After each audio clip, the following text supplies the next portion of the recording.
Bueno, buenos días a todos. Es un gusto, pues estar presente en esta clausura del exitoso taller de textos académicos en proceso sobre historia de las mujeres filósofas, que forma parte de los proyectos Inclusión de las mujeres filósofas en la historia de la filosofía, nuevas metodologías, que es del Instituto de Investigaciones Filosóficas de la UNAM, y del proyecto CONACYT 2023-1-712, que, dirige la doctora Teresa Rodríguez.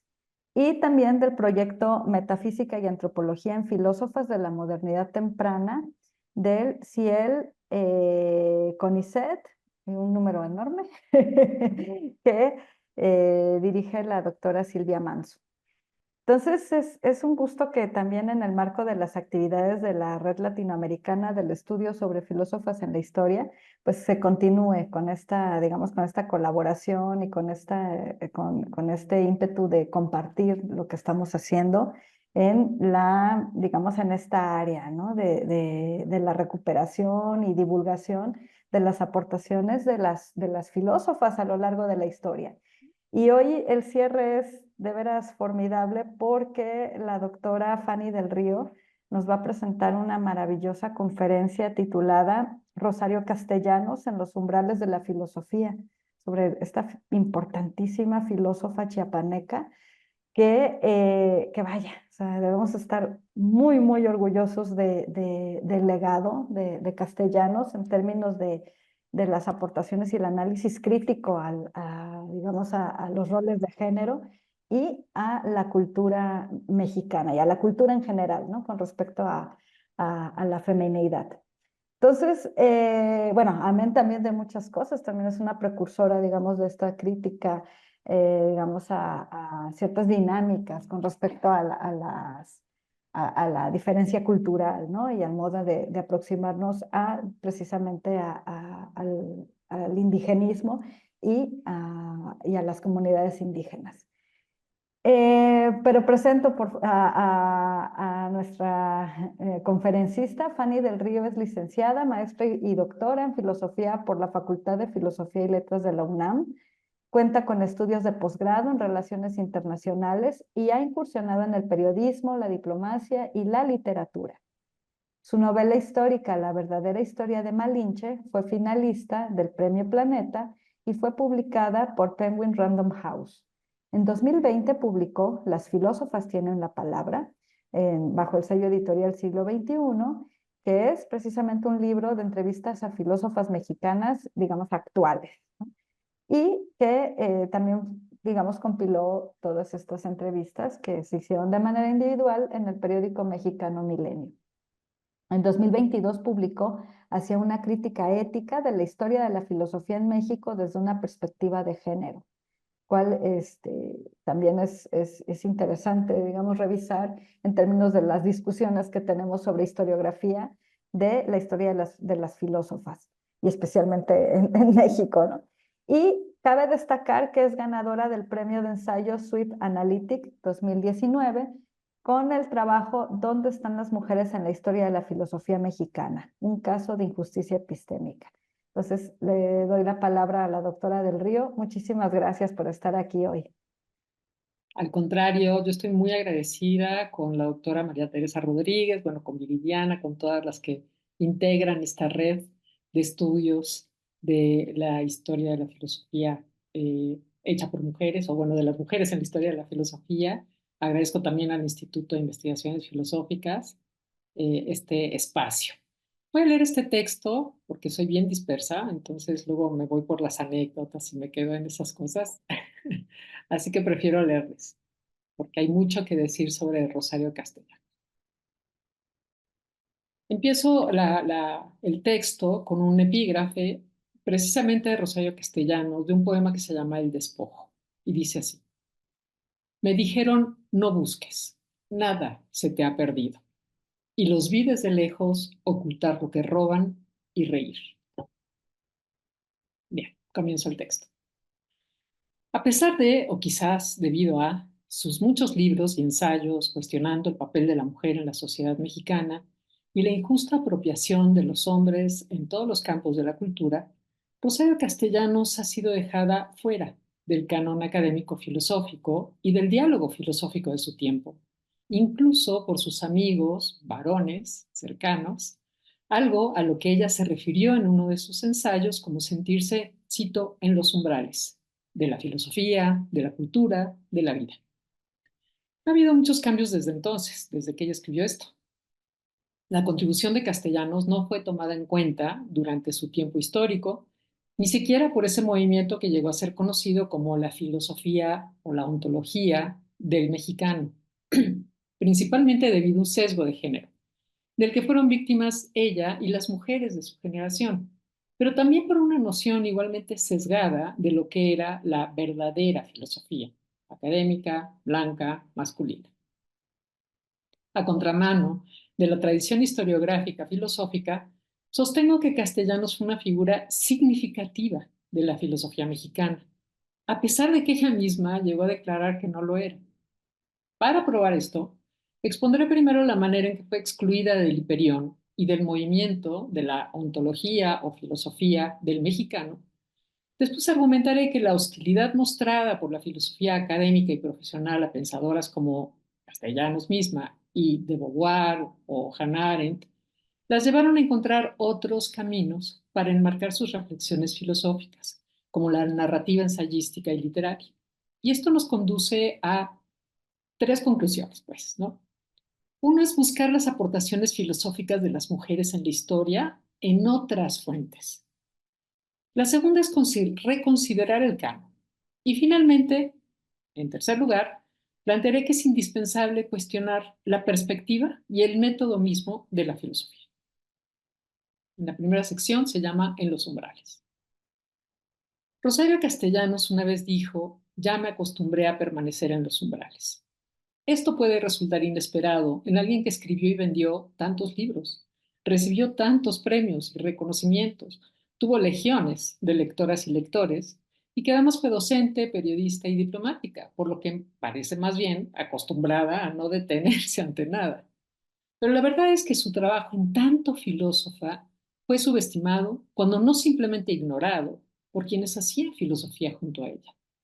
No obstante, sus obras deberían haber sido leídas, analizadas, estudiadas y discutidas ampliamente, especialmente por quienes se interesan en la filosofía mexicana o latinoamericana, en el feminismo filosófico y en particular por quienes se interesan por la ontología del mexicano, corriente representada por los miembros del Grupo Hiperión. Cuando Rosario Castellanos llegó a la Ciudad de México para entrar a la universidad, tras pasar su infancia y adolescencia temprana en el estado de Chiapas, rápidamente se hizo amiga de los brillantes muchachos que integraban el Hiperión, activo entre 1948 y 1952, y que fueron en su momento la élite intelectual de la filosofía. Formado exclusivamente por hombres, casi todos alumnos de José Gauss, Leopoldo Sea y Samuel Ramos, más hombres, pero influidos también por el existencialismo de Jean-Paul Sartre, la fenomenología de Martin Heidegger y el historicismo de José Ortega y Gasset,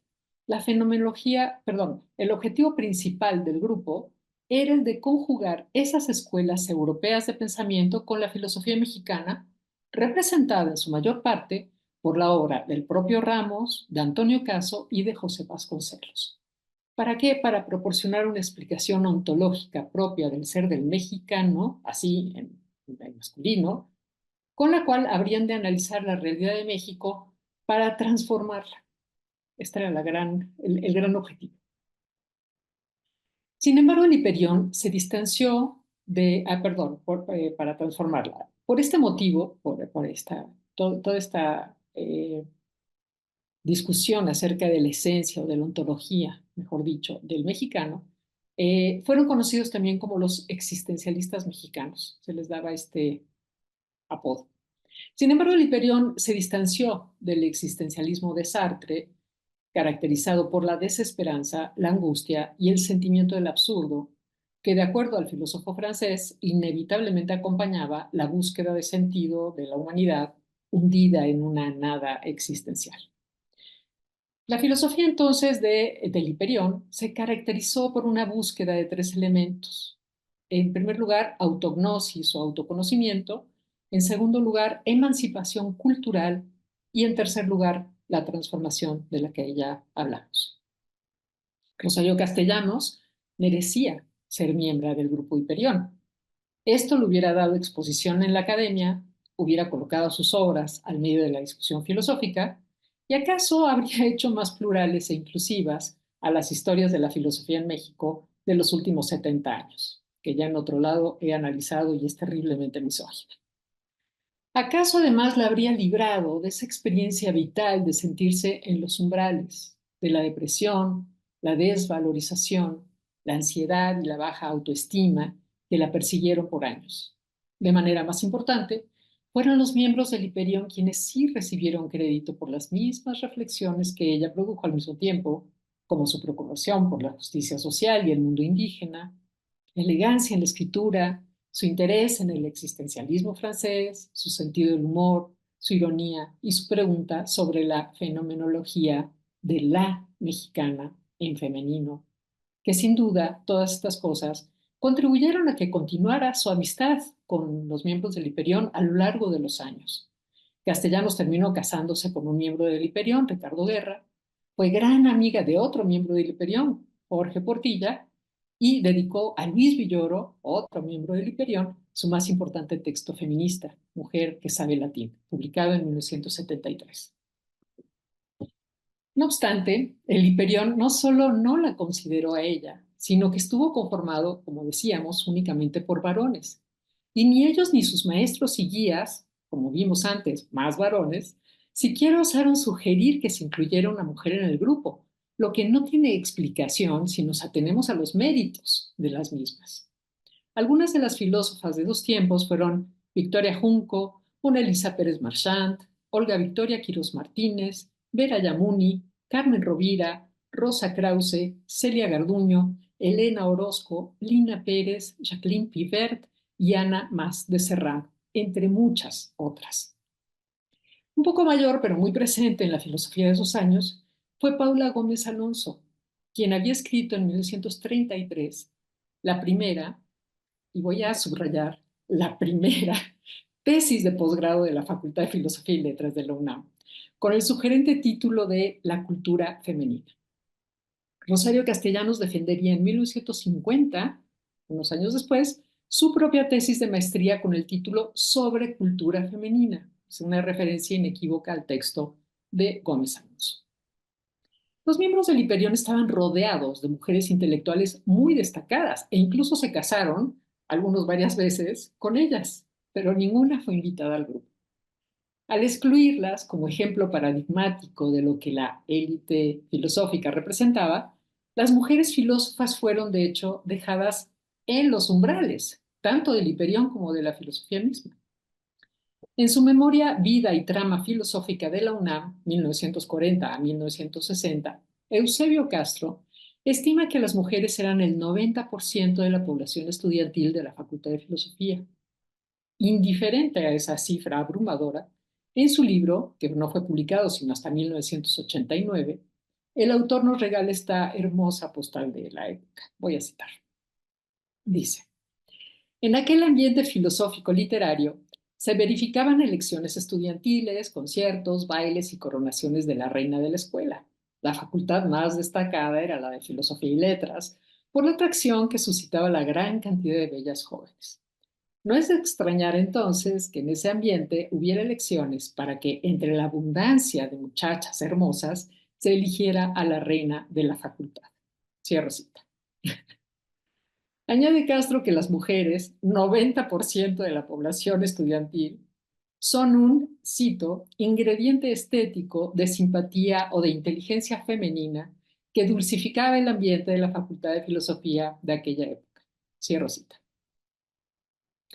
Otro ejemplo de lo mismo se encuentra en Los existencialistas mexicanos de Osvaldo Díaz Ruanova, que publicó en 1982. Ahí señala que al salir de las clases de Gauss, cito, Los hiperiones seguían hablando de la priori en La Rambla, una cantina porfiriana famosa por sus botanas. Acá terminó la cita. Quiero hacer una pausa acá para subrayar que en México, hasta el año de 1981, la ley no permitía a las mujeres ingresar a las cantinas, lo que consignaba un cartel a la entrada de las mismas que decía prohibido el ingreso a perros, mujeres, indigentes, uniformados y menores de edad. Los hiperiones entonces habrían discutido mucho el a priori, pero invariablemente lo hicieron en ausencia de las bonitas señoritas.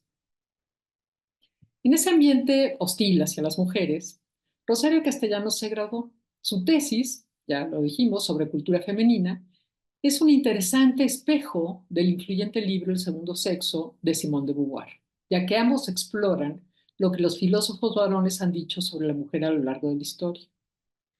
El segundo sexo se publicó entre 1949 y 1951, porque se publicó primero en dos volúmenes. Entonces, el primero salió en 1949 y el segundo en 1951. Y la tesis de Rosario Castellanos es de 1950. Entonces, coinciden en el tiempo. Es muy improbable que Rosario Castellanos haya leído el primer tomo publicado en 1949, como que no le daba tiempo.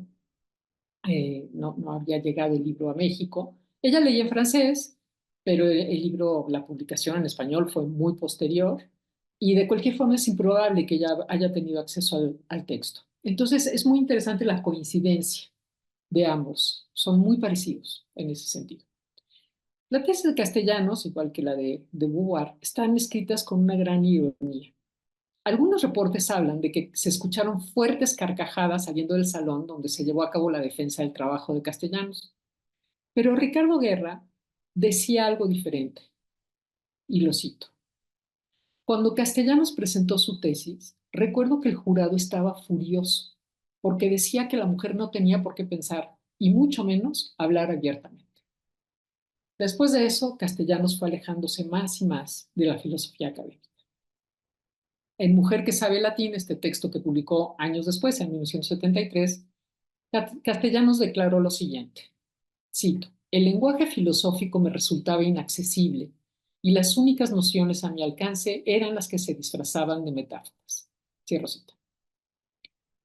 Y no obstante, al hacer uso de otros lenguajes, que acaso ella hubiera definido como más bien literarios, se volcó a escribir varios magníficos ensayos en torno a figuras como Simone de Beauvoir, Virginia Woolf, Simone Weil, Sor Juana Inés de la Cruz o Jean-Paul Sartre. Más aún, en el artículo Poetas Filósofos de 1947 declaró lo siguiente. Filosofía y poesía se han fusionado a veces tan íntimamente que resulta difícil determinar los límites y los alcances de cada una. Cierro cita. Pero es fácil ver por qué el tipo de filosofía que dominaba la vieja escuela de Mascarones, que era la antigua Facultad de Filosofía y Letras, a fines de la década de los 40 y comienzos de los 50, le habría parecido inaccesible a Castellanos. El lenguaje mismo, particularmente el lenguaje de la filosofía, hablaba en masculino. Digamos con mayor precisión, aún habla en masculino. En Sobrecultura Femenina, Castellanos denuncia con valentía, cito, el mundo que para mí está cerrado tiene un nombre, se llama cultura. Sus habitantes son todos ellos del sexo masculino. Ellos se llaman a sí mismos hombres y humanidad a su facultad de residir en el mundo de la cultura y de aclimatarse en él. Cierro cita. Es este mundo el que permea las obras de los hiperiones. Ellos, que estaban tan interesados en estudiar el ser del mexicano, que escribieron libros y ensayos en los que analizaban a los intelectuales, filósofos, indígenas o el significado del relajo, escribían en masculino y desde una perspectiva masculina. Hicieron del genérico masculino el plural universal y recibieron a cambio elogios y reconocimiento. La segunda sección se llama Rito de Iniciación. Como sabemos, en español el género se escribe en el final de las palabras. La Real Academia de la Lengua Española, que prescribe nuestro uso de la lengua en México, ha determinado que usar las dos formas plurales, todos y todas, va, cito, contra el principio de economía del lenguaje y se funda en razones extralingüísticas, cierro cita. De tal manera que referirse a un grupo como todas aun cuando el grupo se componga de, digamos, 1.500.000 mujeres y un único hombre, es incorrecto. Pero lo que la Real Academia elige ignorar es que aceptar el plural masculino como universal no es sino una convención lingüística que privilegia la forma masculina sobre la femenina, como cuando alguien se refiere a la historia del hombre, queriendo decir la historia de la humanidad, y que esa convención se preserva únicamente en el nombre de la tradición o el conservadurismo, esto es, en base a razones extralingüísticas. El uso del masculino como plural universal y de la palabra hombre cuando se habla de la humanidad es lo que Castellanos y toda mujer de su entorno encontró en los escritos de los hiperiones. Y aun si concediéramos que estos, los hiperiones, solamente estaban obedeciendo reglas semánticas y los usos y costumbres de su tiempo, es posible hacer el siguiente cuestionamiento.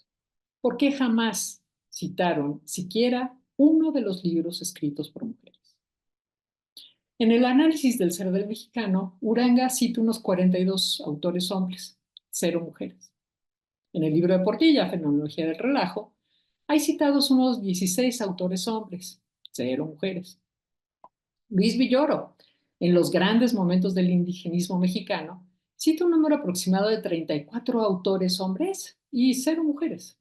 De hecho, Villoro, que hizo varias revisiones del texto a partir de 1987, no corrigió jamás esa omisión. En otro de sus libros más leídos, Querer, Saber, Conocer, que fue publicado en 1982 y contaba con al menos 18 ediciones para 2008, cita un número aproximado de 80 autores hombres sin mencionar una sola mujer. Recordemos ahora las palabras de la chilena Margarita Pisano, que afirmaba citar es político. Si el lenguaje no fuera un reflejo de la misoginia, el sexismo y el patriarcado que domina cada orden lingüístico y extralingüístico de la vida verdadera, ¿acaso no solo habrían incluido los hiperiones a mujeres entre sus miembros, sino que en sus escritos y su lenguaje se hubiera encontrado un pluralismo de género? Las obras de Rosario Castellanos, cuyos temas como la autoagnosis, la emancipación cultural y la transformación social, recordemos, estos eran los grandes objetivos de los hiperiones, se superponen a los escritos de este grupo, pero jamás fueron citadas por sus amigos cercanos, quienes prefirieron dejarlas a una distancia segura. Igual que la historia de la filosofía dominada por los hombres, dejó fuera la extraordinaria obra filosófica de Sor Juana, relegada a la categoría de literatura femenina. Rosario Castellanos vio con claridad que para una mujer, desde su nacimiento, cito, la educación trabaja sobre el material dado para adaptarlo a su destino y convertirlo en un ente moralmente aceptable, es decir, socialmente útil. Así, se le despoja de la espontaneidad para actuar, se le prohíbe la iniciativa de decidir, se le enseña a obedecer los mandamientos de una ética que le es absolutamente ajena y que no tiene más justificación ni fundamentación que la de servir a los intereses, los propósitos y los fines de los demás. Cierro cita. Este trabajo de adaptación del material dado, que son las mujeres, tiene su propio rito de iniciación, que consiste en la expulsión, cito, de la congregación religiosa, del ágora política, del aula universitaria, cierro citas. A Castellanos la detuvieron en los umbrales de la filosofía porque la academia no era un lugar para las mujeres. No enseñaba las obras filosóficas de las mujeres, no hacía nada para destacar la contribución de las mujeres a la historia del pensamiento filosófico o en el salón de clases. Acaso Castellanos, sin embargo, pensó que unos años después, una década después, en los 60, México ya habría cambiado lo suficiente como para intentar regresar en cierto modo a la filosofía, puesto que escribió Rito de Iniciación, que es una memoria sobre sus años de estudiante con los hiperiones como colegas universitarios. En 1964 anunció que había terminado la novela. Misteriosamente, en 1969, dijo que había decidido destruir el manuscrito. Cuando finalmente en 1997 se publicó el libro, póstumamente, Rosario Castellanos ya había muerto, el editor Eduardo Mejía explicó en la introducción de este libro que en los años cuando Castellanos escribía el libro, ella trabajaba en la UNAM, donde había leído algunos pasajes a sus colegas y que hubo una opinión desfavorable, devastadora, que le hizo temer la respuesta que habría hacia el libro, de manera que recogió todas las copias dispersas y las destruyó. Solamente se salvó el original, olvidado entre sus cajas cerradas durante más de 20 años. Castellanos fue una escritora tan valiente que únicamente un profundo temor de la censura expresada por la Academia Filosófica, predominantemente masculina, podría explicar su decisión de no publicar una obra donde examinaba demasiado íntimamente y acaso demasiado críticamente el ambiente filosófico de la UNAM, que al menos si se toma en cuenta lo que argumenta el movimiento Mujeres Organizadas de la Facultad de Filosofía y Letras, que ocupó la facultad en 2019, apenas ha cambiado. Si vemos su ¿cómo se llama? Su lista de peticiones, digamos, de las mujeres organizadas, vemos que apenas ha cambiado la facultad. Además de la censura, es posible que Castellanos hubiera temido por su trabajo del que dependía en términos financieros. Emilio Uranga, miembro de Hiperión, utilizó conceptos filosóficos centrales como accidentalidad, corazonada, zozobra y nepantla para reflexionar sobre el ser del mexicano, insisto, en masculino, sin comprender que es algo muy distinto ser hombre y ser mujer en México. Para nosotras, la accidentalidad es sustancia. Corazonada es lo que nos dicen que tenemos en vez de razonamiento lógico. Y la zozobra no es una conquista ontológica, sino la condición misma del ser nuestro de cada día en un país en el que somos 100% puras de Nepantla. Y si no me creen, pregúntele a Sor Juana o a Rosario Castellanos, lo que por cierto no podemos hacer, porque a nadie se le ocurrió reunir sus escritos, cartas, diarios, notas y biblioteca personal en un archivo Castellanos, como si hay en cambio un archivo José Gaos, un archivo Luis Villoro o un archivo Emilio Uranga. Nuestra única alternativa es acudir a otras fuentes, esto es, a su vasta actividad literaria, pero tomando en cuenta que acaso la literatura fue la única vía que encontró con la libertad, que le daba la libertad para expresar sus pensamientos filosóficos. Como señaló el escritor Samuel Gordon, quien estudió con Castellanos en Jerusalén, lo cito, Rosario Castellanos se formó y graduó en filosofía, no en letras. Quizá por ello, el programa propuesto para el segundo año lectivo de una universidad, 1972 a 1973, pertenecía más al universo de la filosofía mexicana que a la literatura del país. Cercana por muchas razones al Grupo Hiperión, escogió impartir un deslumbrante programa sobre la esencia de lo mexicano que comenzó con el perfil del hombre y la cultura de Samuel Ramos y terminó con la fenomenología del relajo de Jorge Portilla. Y acá cierro la cita de Samuel Portilla. Significativamente, Castellanos, como otras mujeres notables de la filosofía, pienso en Simone de Beauvoir y Hannah Arendt, rehusó ser identificada como filósofa. De Beauvoir dijo, la cito, Sartre es un filósofo y yo no lo soy y en realidad jamás quise serlo. Me gusta mucho la filosofía, pero no he producido una obra filosófica. Mi campo es la literatura. Me interesan las novelas, las memorias, los ensayos, como El segundo sexo. Sin embargo, ninguno de estos son filosofía. Cierro las palabras de Simone de Beauvoir. Arendt dijo algo muy similar en una entrevista televisada. Cito a Hannah Arendt. No pertenezco al círculo de los filósofos. Mi profesión, si es que se puede hablar de una profesión siquiera, es la teoría política. No me siento una filósofa ni tampoco creo haber sido aceptada por el círculo de filósofos. Cierro las palabras de Hannah. Castellanos estaba en la tristemente ilustre buena compañía de estas dos filósofas. Si resulta excepcional que Castellanos incluyera mujeres autoras en su curso, más significativo resulta que ella no ignoró a sus amigos hiperiones, ni borró sus aportaciones al pensamiento filosófico. Por el contrario, discutió en la Universidad de Jerusalén obras de la filosofía de lo mexicano o del mexicano, y le hizo conocer a sus alumnas y alumnos sobre autores y autoras cuyos escritos bien pueden analizarse desde esa misma perspectiva filosófica, como Octavio Paz y Juan Rulfo, pero sin olvidar a Elena Garro, Josefina Vicens, Lidia Zuckerman y Elena Poniatowska, entre otras. La preocupación de Castellanos por la narrativa que silencia, invisibiliza, excluye o directamente borra a las mujeres se refleja en su obra entera, pero quizá de manera especial en Rito de Iniciación, donde parece retomar muchos de los pensamientos que había expresado en Sobrecultura Femenina, como cuando reflexiona sobre la tradición filosófica y por qué en ella las mujeres brillan por su ausencia. Dice así, la cito: la capacidad de abstracción, de objetividad, de proyección hacia lo que no es uno mismo, de identificación con lo demás por medio del arte literario, parece ser un don negado a la mujer que escribe.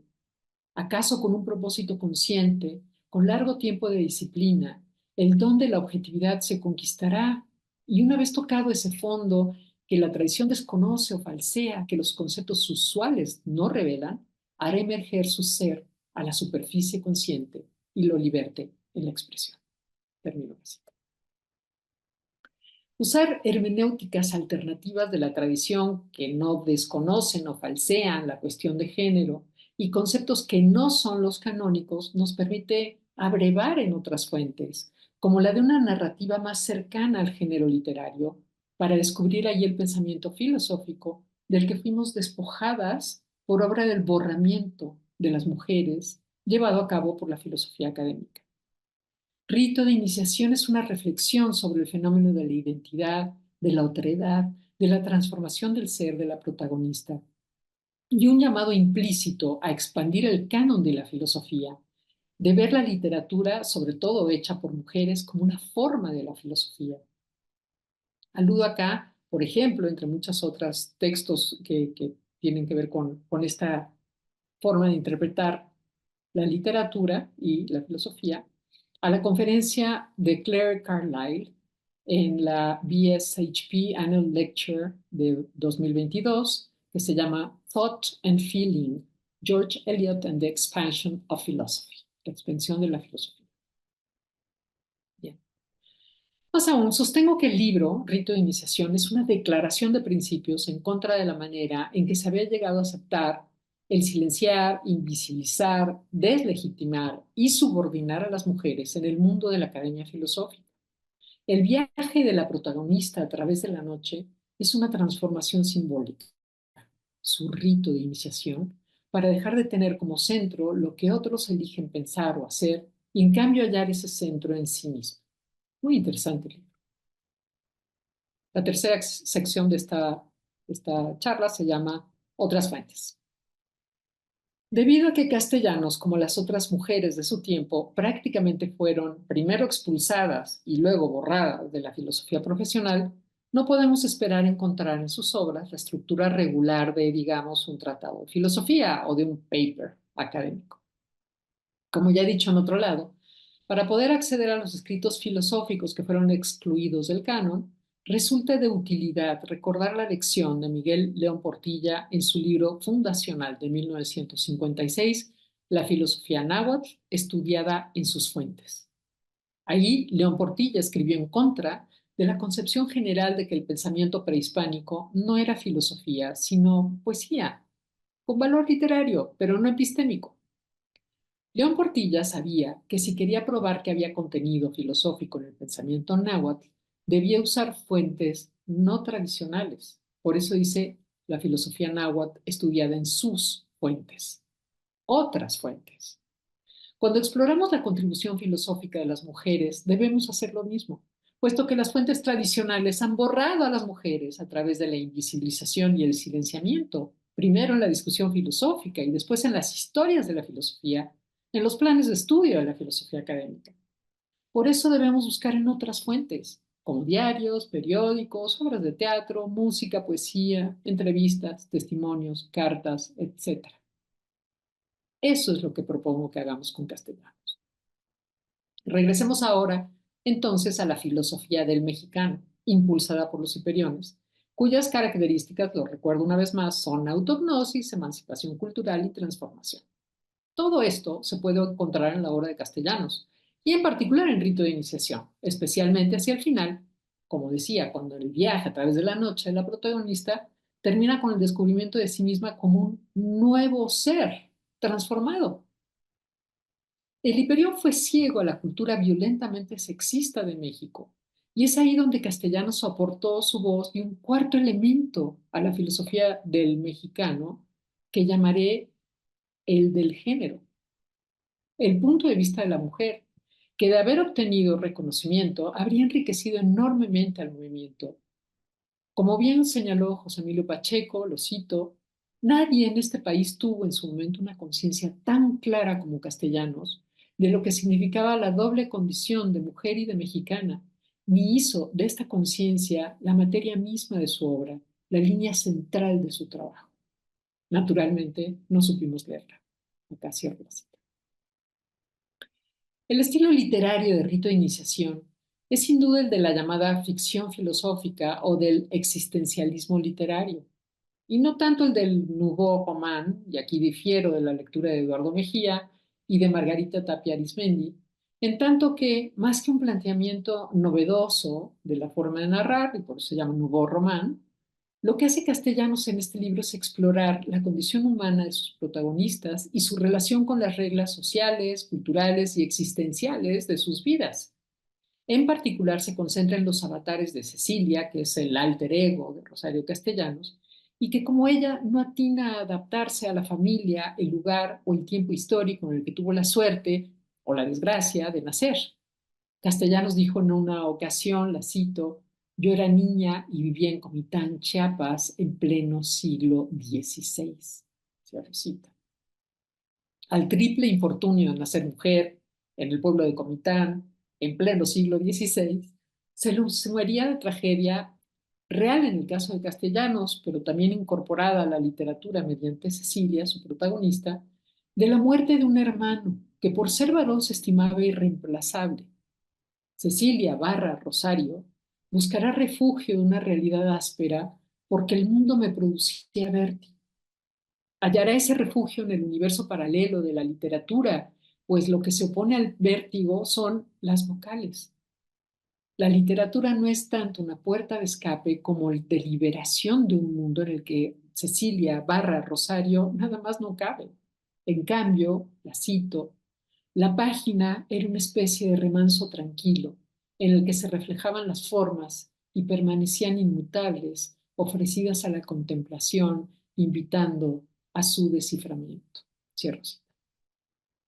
Tras emigrar a la Ciudad de México, Cecilia barra Rosario ingresará a la universidad donde conocerá a Sergio, Susana, Fernando, Alberto, Ramón, un mundo de voces que pese a sus defectos al menos no están congeladas en el siglo XVI.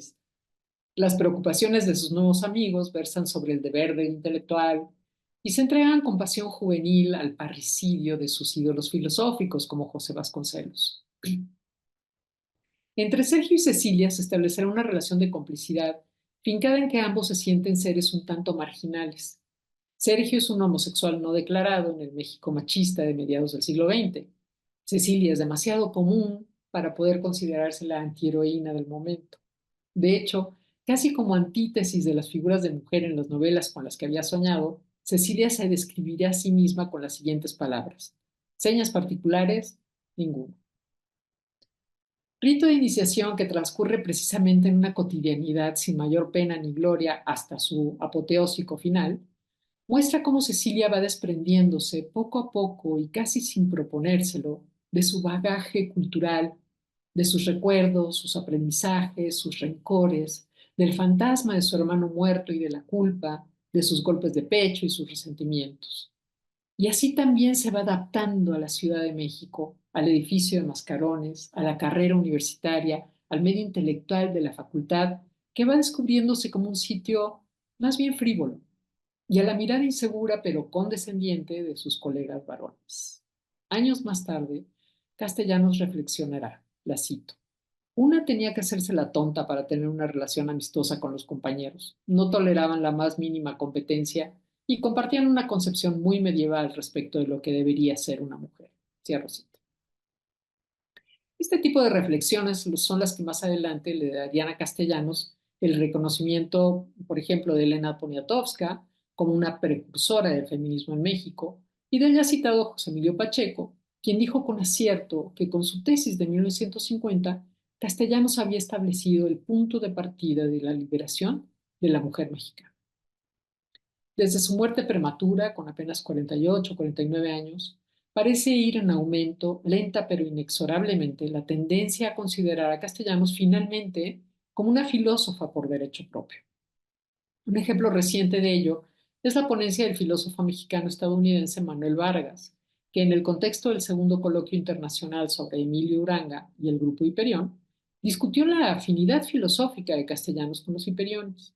Ahora bien, Vargas nos alerta sobre el riesgo de caer en otra de las formas de injusticia epistémica que se emparenta con lo que discute también Linda Martin Alcoff sobre la injusticia de hablar por otros. Dice Vargas, lo cito: aun cuando es indudable que Castellanos se interesó por el género en el México en el que vivió, no es tan claro si consideró que estaba respondiendo o criticando el proyecto de sus amigos y maestros, o si en efecto le interesaban los temas existencialistas y fenomenológicos del grupo Hiperión. Cierro cita. Más importante aún, Vargas considera que a pesar de la fuerte coincidencia de Castellanos con los temas de los existencialistas franceses y los mexicanos, puede, y cito, preocuparnos que al leerla como si estuviera fundamentalmente involucrada con un proyecto de la filosofía de la mexicana, vayamos a proyectar sobre ella preocupaciones ajenas, propias de nosotros, forzando su obra a complacer nuestros intereses y valores como condición de la visibilidad y la relevancia que otorgamos a sus obras. Se impone, cierro cita, se impone esta precaución, finaliza Vargas, porque el primer y principal texto filosófico de Castellanos sobre cultura femenina no tiene citas de Heidegger, Sartre o de Beauvoir. Yo creo que es oportuna la reserva de Vargas y la advertencia de Linda Alcoff. Sin embargo, creo que el riesgo de proyectar sobre su obra preocupaciones ajenas, propias de nosotros, que afectarían el sentido y la verdad de las obras de Castellanos, se minimiza cuando ponemos en consideración que la percibida falta de interés o de identificación con Heidegger, Sartre o de Beauvoir responde al factor tiempo. Cuando Castellanos redactó su tesis sobre cultura femenina, que es de la que habla Vargas, no estaba disponible en México el segundo sexo. El existencialismo filosófico de Sartre solo fue introducido en la discusión en México por el Hiperión después de 1950, y la traducción al español del Ser y el Tiempo de Heidegger, hecha por Gauss, precisamente, no se había publicado, salió en 1951. Es decir, es improbable que Castellanos haya tenido acceso a los textos de los autores que menciona Vargas como para citarlos en Sobre Cultura Femenina, lo que sí haría después en su texto revisitado de Sobre Cultura Femenina que se publicó en 1973 con el nombre Mujer que sabe latín. Lo que resulta indudable a la luz de su obra completa es que Castellanos suscribió los objetivos de una ontología, no únicamente del mexicano, sino con una visión más universal de la mexicanidad que incluía a las mujeres de México. Y estas son las conclusiones, ya termino. Rito de iniciación es apenas un ejemplo de un texto de madurez con un mensaje feminista sobre lo que significa ser mujer en México, pero además es una reflexión crítica del lenguaje filosófico. Esto lo retomaría en Mujer que sabe latín, donde dice, la cito, feliz, inadvertida y confiada, empecé a recibir las enseñanzas sobre los presocráticos que escribieron, si mal no recuerdo, poemas. Parménides, Heráclito, dieron a sus concepciones del mundo el cuerpo de la imagen. También Platón. Después vino Aristóteles y la separación entre filosofía y letras quedó consumada. Cierro cita. Recordemos una vez más que en el artículo Poetas Filósofos, que ya citamos, declaró que filosofía y poesía se han fusionado a veces tan íntimamente que resulta difícil determinar los límites y los alcances de cada uno. En otra parte señaló, la cito, entre los géneros literarios ninguno aprovecha tanto la filosofía como la poesía. En una y otra se trata de llegar a lo esencial de los objetos. La diferencia se encuentra en el lenguaje. Si la filosofía tiene el principio de identidad, la poesía también lo tiene. Es la metáfora. Para mí, la poesía es un ejercicio de ascetismo, un intento de llegar a la raíz de los objetos, intento que por otros caminos es la preocupación de la filosofía. Cierro cita. Es decir, La obra de Rosario Castellanos en su integridad, la filosofía, en sus libros más, en su libro más filosófico, pero también la poesía, la novela, los ensayos, los artículos, hasta las cartas, toda la obra de Rosario Castellanos en su integridad nos recuerda, una vez más, que en sus orígenes primigenios, con Parménides y Heráclito, pero también muy especialmente en la cultura mexicana con Netzahualcóyotl y Sor Juana, la filosofía nació hablando con metáforas, en el lenguaje de la alegoría y de la metafísica.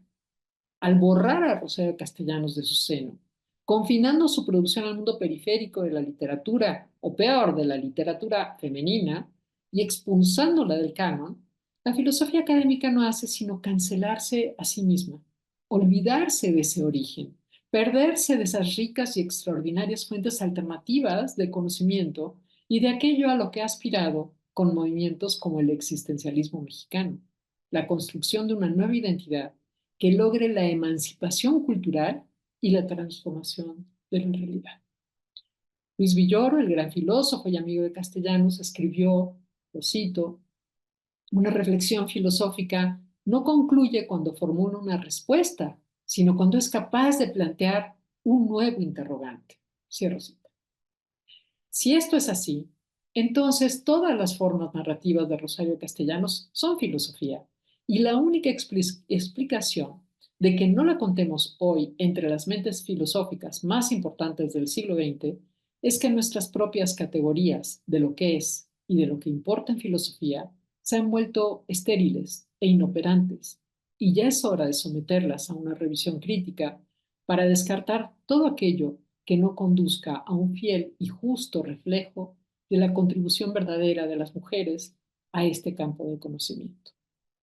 Muchas gracias.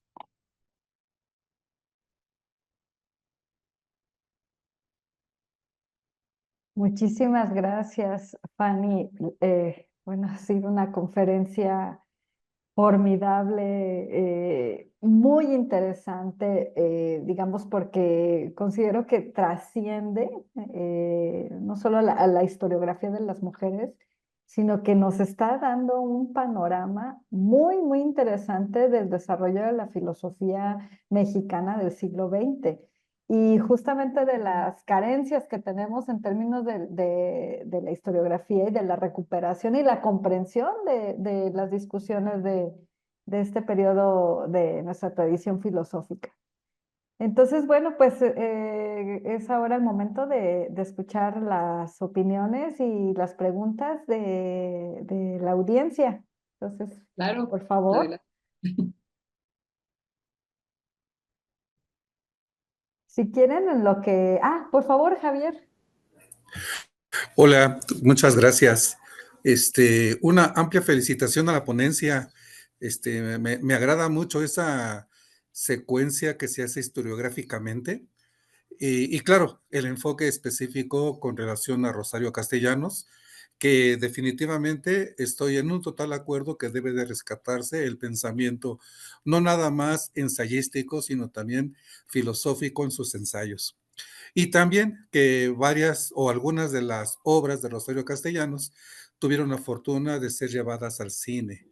Y creo que como Balún Canán, si no me falla la memoria, que también habla sobre ciertas posturas en ciertos lugares con relación a la circunstancia social de la mujer y la esperanza de tener un hombre varón para que la represente socioculturalmente.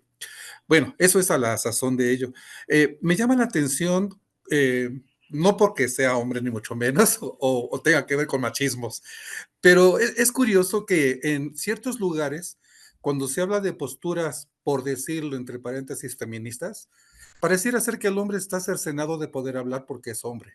Y yo creo que eso no es nada formal ni serio. Creo que como seres humanos también tenemos oportunidad de poder tener esa apertura al diálogo. Y considero, si no me falla la memoria, que Leopoldo Sea, no, Luis Villoro y Adolfo Sánchez Vázquez continuamente citaban a Rosa Luxemburgo, quizá por la perspectiva ideológica, quizá por la retrospectiva que hacían con relación a sus trabajos. Pero Rosario Castellanos, creo sanamente que nos hemos atrasado bastante en reconocer su obra. Desde 1992, que fue el primer encuentro internacional del ensayo en América, su fuerza epistémica para el siglo XXI. Ya estamos en el siglo XXI, afortunadamente, y la fuerza epistémica la seguimos buscando, pero fundamental, sí rescatar esa obra, sí rescatar el pensamiento tanto de ella también como otras filósofas, como Graciela Hierro, Claro. como otras científicas, como Julieta Fierro, pero en específico y en lo filosófico, concuerdo mucho con esta apasionante perspectiva que se tiene en torno a la autora. Muchas gracias. Al contrario. Fanny, ¿quieres comentar algo? Si quieres, ¿Sí? juntamos Perfecto, me parece como perfecto. quieran hacerlo, ¿eh? Y si no, Si pues, quieren, digamos, leemos o escuchamos dos de las participaciones y después tú puedes comentar. Mayra, por favor. Pero antes estaba la doctora Teresa, me parece. No, no, pero vas tú, Mera, por Sí. favor. Bueno. Sí. Buenos días. Me gustó muchísimo la conferencia, doctora.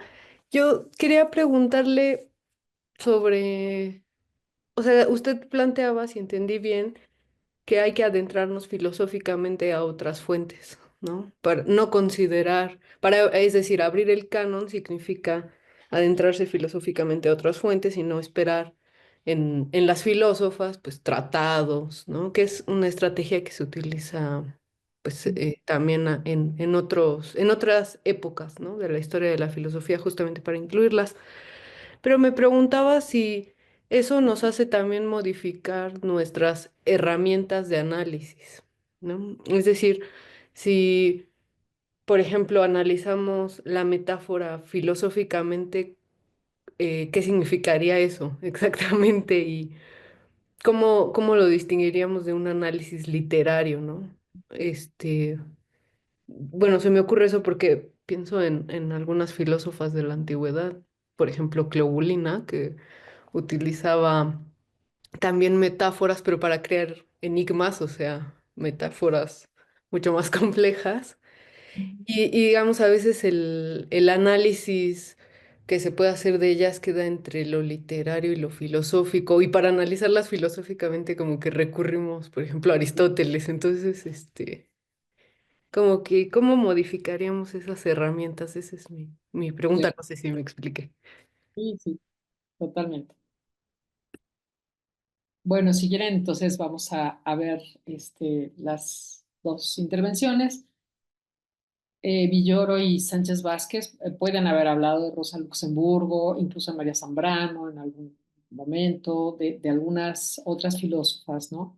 Yo lo que hice acá fue hacer un análisis de las obras que estaban publicándose específicamente del grupo Hiperión, ¿no? ¿Por qué? Porque eran sus grandes amigos, eran sus colegas, digo, ellos tenían una relación que iba más allá de la academia, se veían por fuera de la academia. Bueno, a ver, Rosario Castellanos, como decía ahí, se casó con Ricardo Guerra, fue su esposo, ¿no? Con Luis Villoro tuvo una relación también muy, muy cercana y con Jorge Portilla también, fue muy cercana a todos ellos. Y sin embargo, ninguno de ellos nunca la citó. Entonces, la injusticia está ahí, ¿no? En que no la consideraban su interlocutora. Eh, Independientemente de si ella decía que era filósofo, ¿no? Porque en efecto, Castellanos, igual que Hannah Arendt, igual que Simone de Beauvoir, igual que Carmen Rovira, rehusaron ser consideradas filósofas, ¿no? Pero la cuestión es por qué. Esto es lo interesante. En el caso de Simone de Beauvoir y en el caso de Hannah Arendt es porque se comparan con los hombres filósofos, ¿no? Castellanos decía, es que a mí el lenguaje filosófico me resultaba incomprensible. Sin embargo, ella escribió ¿no? Obras que se pueden leer como obras filosóficas, digamos. Tenía una mirada filosófica, como lo dice Samuel Gordon, ¿no? Esto que yo leí de Samuel Gordon cuando estudió con ella en la Universidad de Jerusalén. El curso que ella daba sobre México, pues era más bien sobre filosofía que sobre literatura mexicana. ¿Y por qué? Pues porque ella tenía esta formación filosófica también.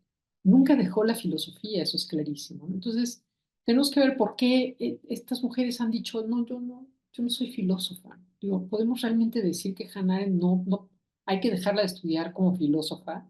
Nada más porque ella dijo que pues, no era tan fregona como Heidegger. O a Simone de Beauvoir, digo, ya nadie lee a Sartre y en cambio el libro de Simone de Beauvoir se reeditó con gran éxito a los 50 años de haber salido, ¿no?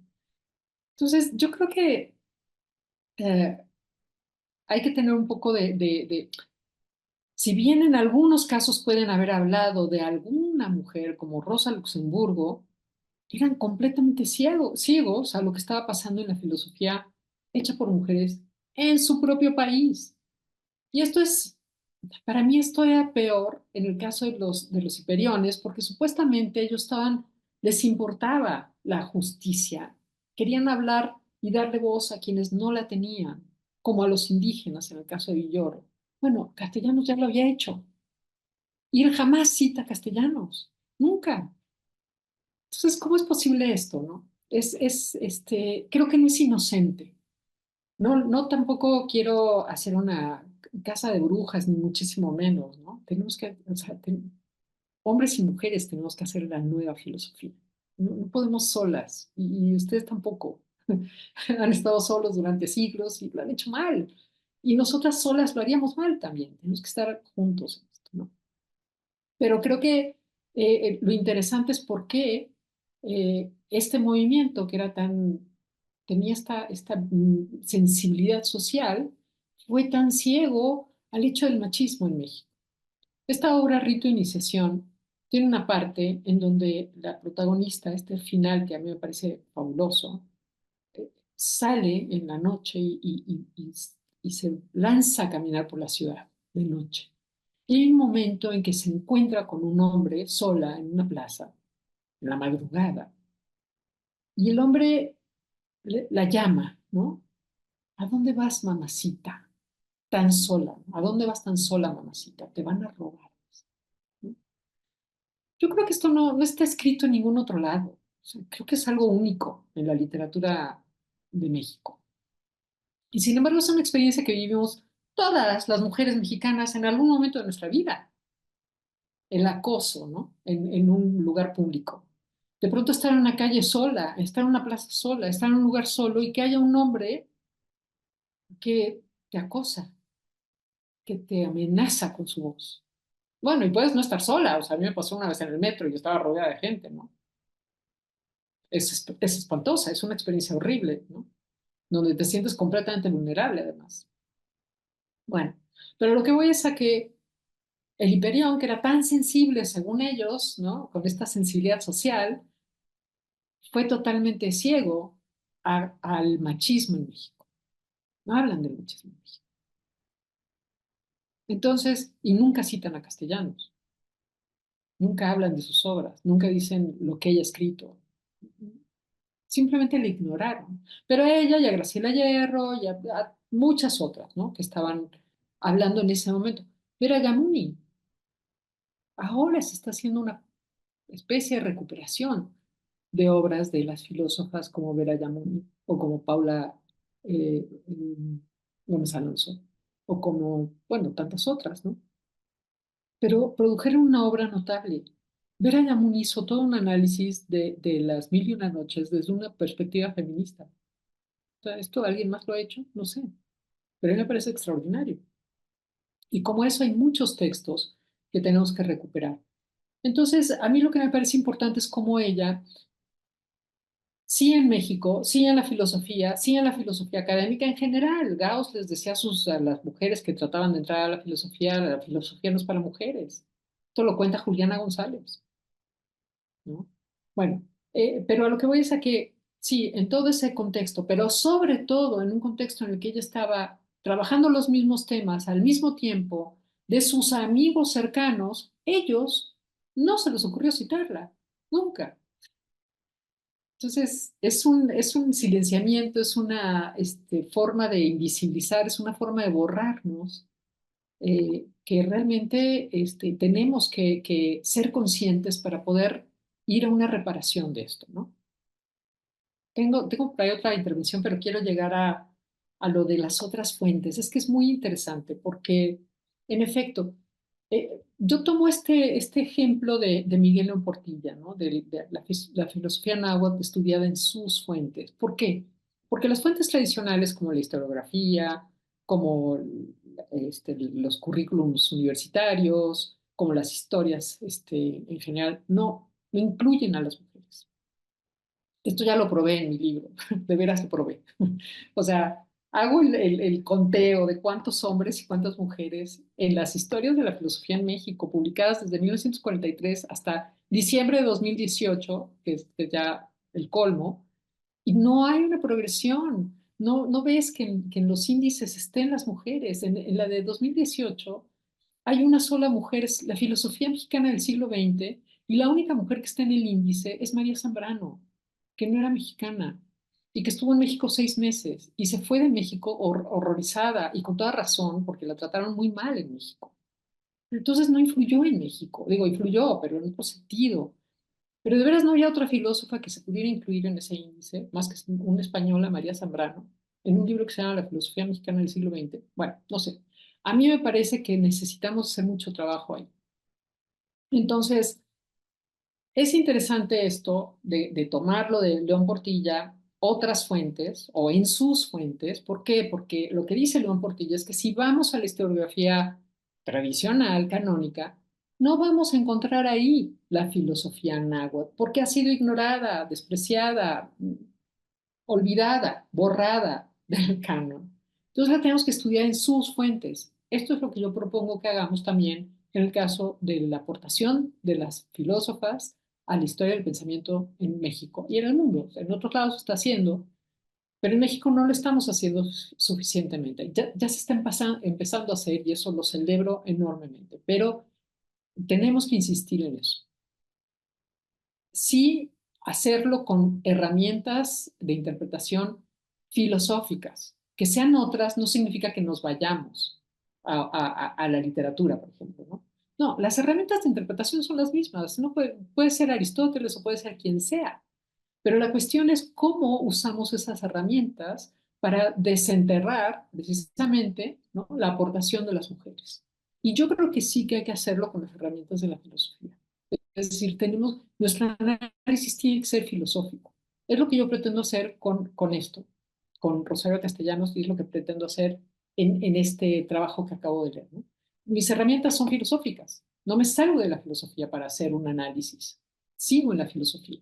Entonces lo que hago es, por ejemplo, comparar. Bueno, estaba este grupo que hacía filosofía y por qué este grupo no la incluye. O por qué Gauss no la incluía. O por qué, ¿no? O sea, sigo dentro de la filosofía, no me voy de ahí. Pero con la filosofía, con las herramientas hermenéuticas que me propone la filosofía, y hay que ver qué filosofía me propone estas herramientas, porque claro, no toda la filosofía, no todas las corrientes filosóficas me dan las herramientas para hacer esto, pero algunas sí. Por ejemplo, el feminismo filosófico. El feminismo filosófico me da la herramienta del concepto injusticia epistémica.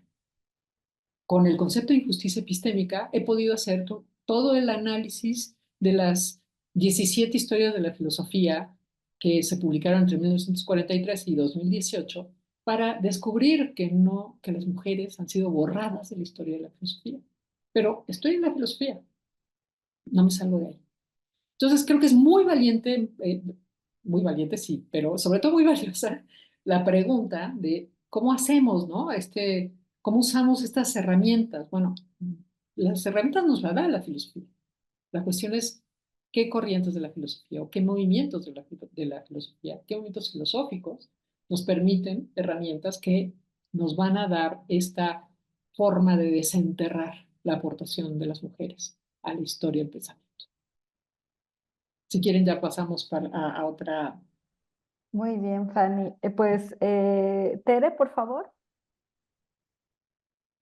Ah, Tere yo, Rodríguez. ¿verdad? Sí, Tere Rodríguez. Sí.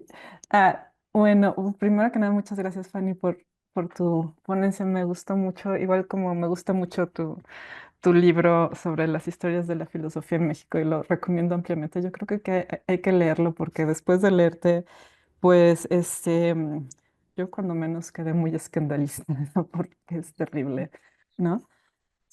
Y tengo, creo que son más comentarios que tal vez se conviertan en preguntas. O sea, yo creo que tienes toda la razón cuando dices que citar es político, ¿no? Y creo que es un problema que, que a veces no se ve porque parece que cuando una persona cita en filosofía, cita porque las citas vienen al caso en un trabajo científico y en ese sentido son citas objetivas y no se toma en cuenta justo lo que tú dices que es político, ¿no? Y alguien puede argumentar que si no se cita a Castellanos, no es una cuestión de discriminación de géneros, es simplemente que pues no viene al caso en mi artículo científico, etcétera. Entonces yo creo que eso que dices es bien, bien importante, ¿no? Y que es una forma de invisibilizar. Igual que es una forma de invisibilizar lo que tú muestras, que las mujeres no estén en los índices, ¿no? Am, por ejemplo, hay veces que, un poco siguiendo tu trabajo, hay veces que las mujeres están mencionadas en los capítulos, am, pero no están en el índice. Ahora es más fácil porque es un PDF y buscas, pero antes si tienes tú un companion, que fue un libro que yo le di un análisis rápido, y vas al índice y si no están en el índice, entonces ya no vas a buscarlas en los capítulos y es otra forma de invisibilización, por ejemplo, ¿no? Entonces creo que eso que dices es fundamental. Y luego quería preguntarte no es exactamente sobre Gauss, porque también a partir de tus trabajos, yo estoy muy escandalizada con Gauss, espero que no se enojen los padres fundadores de la filosofía en México. Ah, pero, o sea, mi idea, y a lo mejor estoy equivocada, como has dicho, que Gauss, bueno, en realidad decía que, o tenía una visión medio misógina, ¿no? Respecto a quienes se acercaban a la filosofía siendo mujeres, pero hasta donde tengo entendido, Gauss empujaba a sus alumnos, ¿no? A Villoro, por ejemplo, Urango, a los em, miembros del Hiperión a que pensaran sobre el ser de lo mexicano, ¿no? Del mexicano, que hicieran una ontología de lo mexicano. Y a sus alumnas las empujaba, por ejemplo, a que escribieran sobre, no sé, o sea, los jesuitas en Portugal y el eclecticismo que ellos practicaban. Y eso creo yo que hace una división entre los temas serios de la filosofía, que es el ser del mexicano, y los temas, en mi opinión, que no son menos serios, que es, por ejemplo, la historia de la filosofía, del eclecticismo, de los jesuitas, etcétera, como me parece que es la tesis de Carmen Rovira, ¿no? Pero tú me corriges si estoy diciendo algo inexacto. Entonces, creo que ahí hay como una especie de división del trabajo filosófico que hace Gauss y que marca en cierta forma también esta especie de discriminación entre qué tipo de filosofía podemos hacer las mujeres, que eso es como la historia de la filosofía, y qué tipo de filosofía pueden hacer los varones, que es la filosofía pura y dura, ¿no?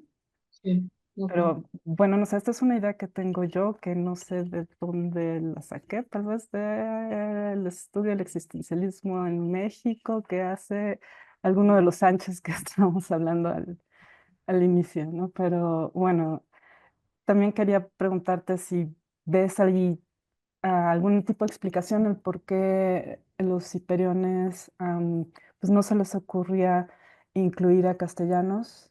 Ujú. em, en el sentido de que por detrás estaba ya esta división con sus maestros, ¿no? Pero no sé, eso es algo que se me ocurrió escuchándote. Y la otra cosa que me llamó la atención, y ya termino, fue lo que cuando citabas a Vargas, ¿no? Ujú. porque yo había escuchado a Vargas hablar sobre Sor Juana. No Sí, sé si lo escuchaste cuando vino sí, a la sí. cátedra. Y ahí él utilizaba a Sor Juana, no me acuerdo exactamente para qué. Creo que Se les era nota que se hubiera cocinado más. exacto, ¿no? Habría sido mejor filósofo. Exacto. Pero él utilizaba, no me acuerdo qué parte de la filosofía de Sor Juana para apoyar su teoría de la acción o algo así. Ah, puede ser, sí. Entonces yo le preguntaba, oye, pero eso es como anacrónico, ¿no? Y él decía, sí, es anacrónico, no me importa. Entonces ahora me sorprende un poco que a él le preocupe eh, Eh, esto en castellano, ¿sabes?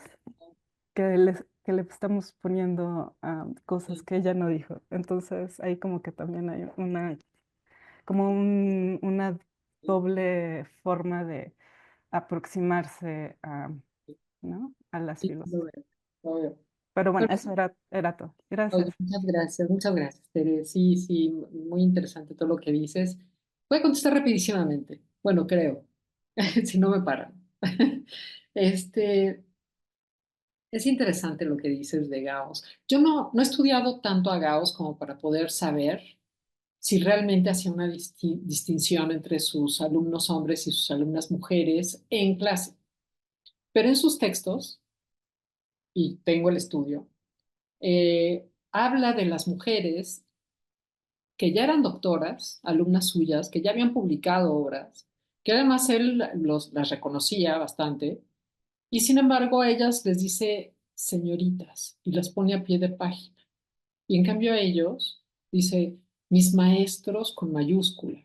Platón es el divino con D mayúscula.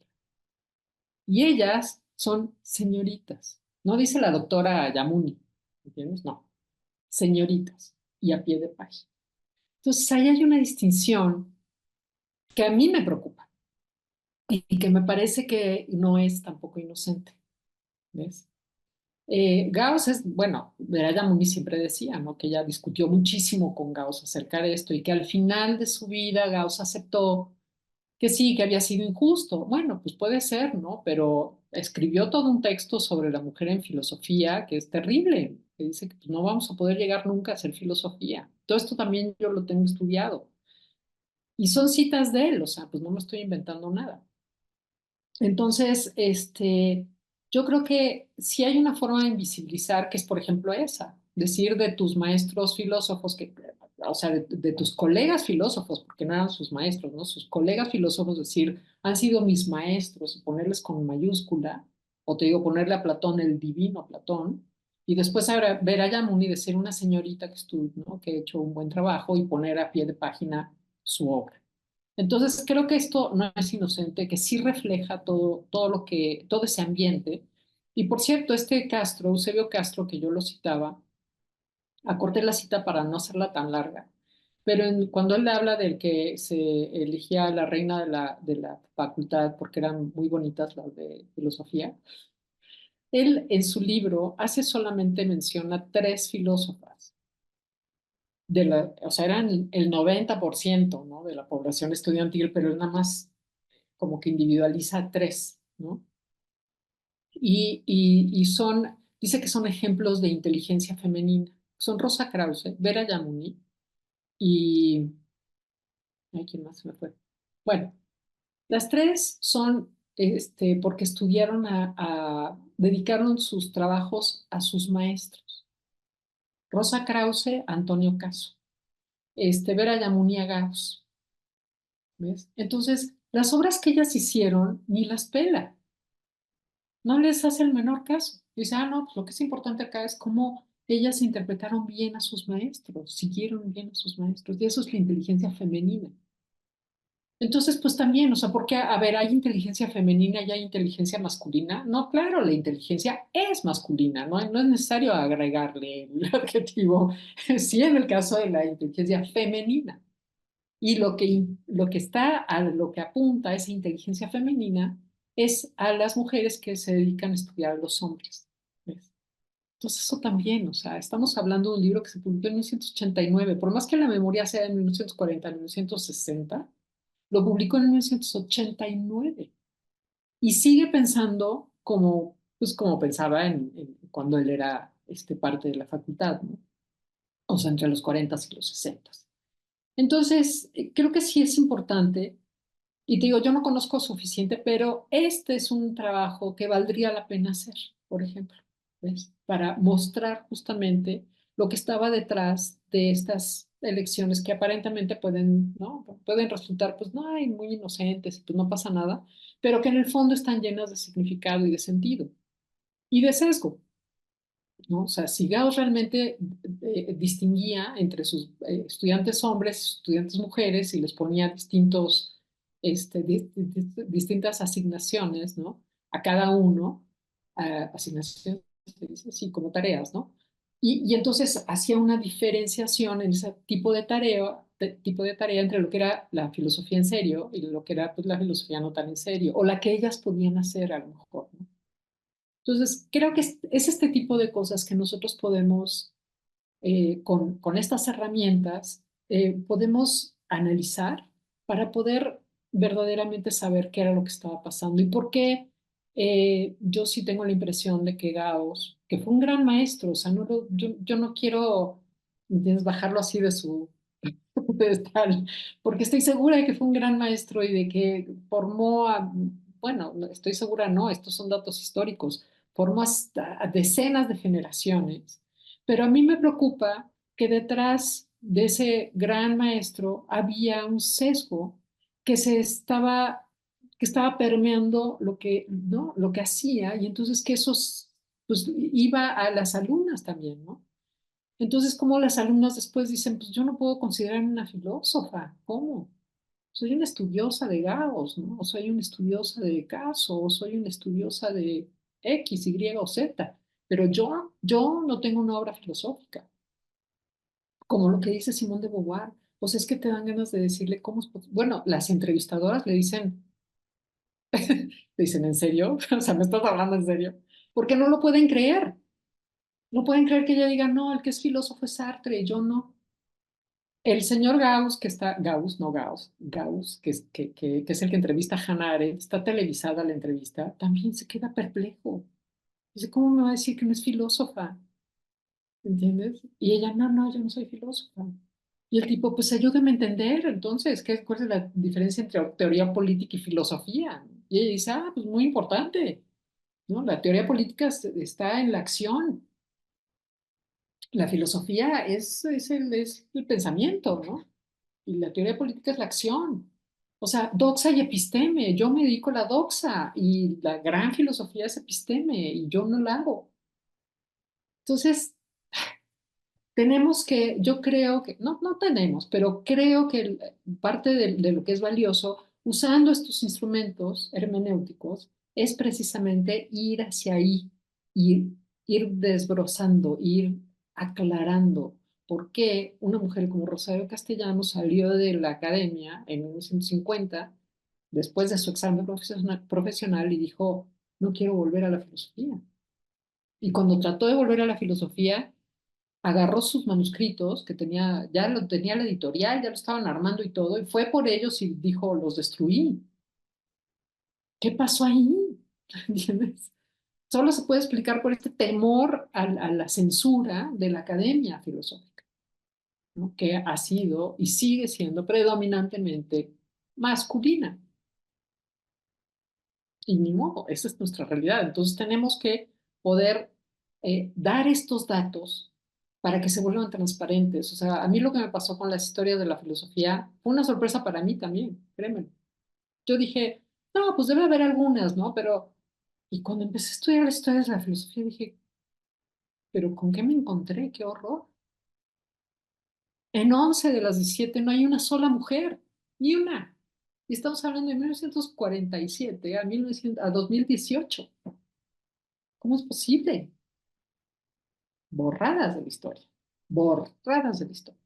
¿Qué es lo que le pasó a Simone de Beauvoir? No soy yo la que lo dice, hay todo un estudio importantísimo que habla sobre esto, de cómo fue borrada en tanto filósofa, no como escritora, ahí sí tenemos permiso, ¿no? En la literatura femenina, tenemos permiso de hablar, de escribir, de decir. Como filósofa fue borrada del campo. Entonces, bueno, es un poco pero esto se conecta con la otra cuestión de las fuentes y de las herramientas de interpretación. pero sin duda, son asignaturas pendientes, pero que podemos hacerlo. Y yo creo que es lo interesante. Hagamos esto, ¿no? No para, yo no quiero borrar tampoco a nadie. O sea, si estoy denunciando el borramiento, pues no quiero borrar a Gauss, ni mucho menos, ¿no? Ni a ninguno de ellos. Simplemente quiero que veamos las mujeres por qué nos ha costado tanto llegar a la filosofía, permanecer en la filosofía, reconocernos como filósofos. Bueno, si quieren Muchas pasar. gracias. Sí, tenemos dos preguntas más, una de Pamela Caruncho, que te felicita y que quiere preguntarte sobre la relación entre Rosario Castellanos y María Zambrano, en torno a la mirada, bueno, a la perspectiva que tienen sobre poesía y metáfora. Mm. Y bueno, también preguntó acerca de, digamos, en relación al estudio, me imagino, ¿no? Que sobre el estudio de Rosario Castellanos, si se trata también de injusticia epistémica. Bueno, y escuchamos a Tere Padilla, por favor, con su pregunta. ¿Se me escucha bien? Ay, Sí, perfecto. Perfecto. Muchas gracias, Fanny. A ver, yo quisiera nada más resumir porque es retomando también lo que han dicho pues todas las demás, que ha sido muy valioso. ¿Tú crees que nosotras nos somos las peores enemigas de nosotras mismas como filósofas?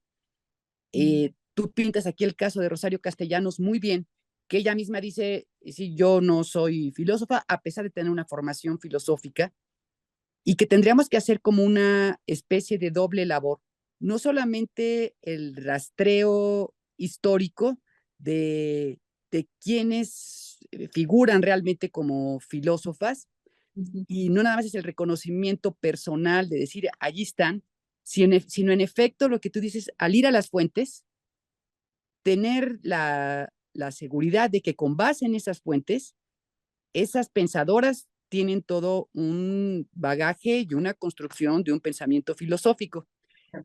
Y mi segundo punto me llamó muchísimo la atención, no sé si a Mayra también y a Tere Rodríguez, el hecho de que tú hablaras de, sí, que Rosario Castellanos hace todas estas alusiones a los presocráticos y que pues mencione algo que es fundamental, un recurso del que después también se valdrá mucho Platón, es decir, el uso de la metáfora, pues de toda una serie de elementos, incluso es decir, del mito, como recursos, en el caso de Platón, dialécticos, en el caso de los filósofos presocráticos, como una especie de recursos eh, realmente muy claros para poder expresar su propia filosofía.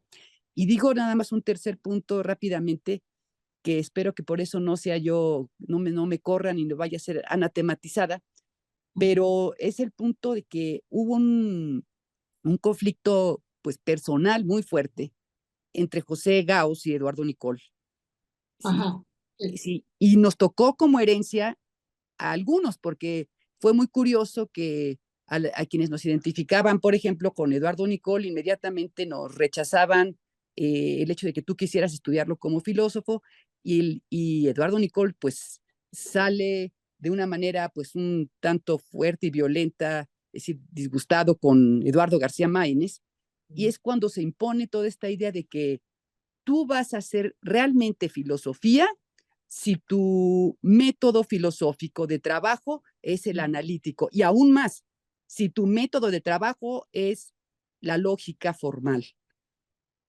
Y de hecho es lo que nos dicen. Es decir, la mayor parte de los investigadores en el Instituto de Investigaciones Filosóficas hacen filosofía. En la facultad hacemos literatura. Entonces, perdón por decir esto, pero creo que me lo he comido muchos años. Gracias. Fanny, por Muchas favor. ¿Tenemos a alguien más? Por el momento no. Ok. Oye, Tere, pues sí. Me encanta cómo lo dices. Sí, ese conflicto, fíjate que cuando yo hice el libro de entrevistas a las filósofas, 10 filósofas mexicanas, Juliana González habla mucho sobre la soledad en la que vivió Eduardo Nicol, ¿no? Y dice, claro, Eduardo Nicol quedó al medio de la filosofía marxista, por ejemplo, con Sánchez Vázquez, y de la filosofía analítica, ¿no? Con el Instituto y García Máinez, en fin. Entonces, Nicole quedó ahí en medio, dejó de pertenecer, o sea, no pertenecía a ninguno de los dos bandos, que como en la Guerra Fría, fueron bandos muy enfrentados, ¿no? O sea, eras de uno, eras de otro, ¿no? No había medias tintas, ¿no? Un poco así. Lo estoy caricaturizando, obviamente, y exagerando, pero pasó un poco así, o al menos eso es lo que Juliana González dice en la entrevista que yo le hice, dice acerca de Nicole. ¿Por qué Nicole terminó tan, ah, pues sí, también un poco silenciado, vamos, ¿no? En la filosofía.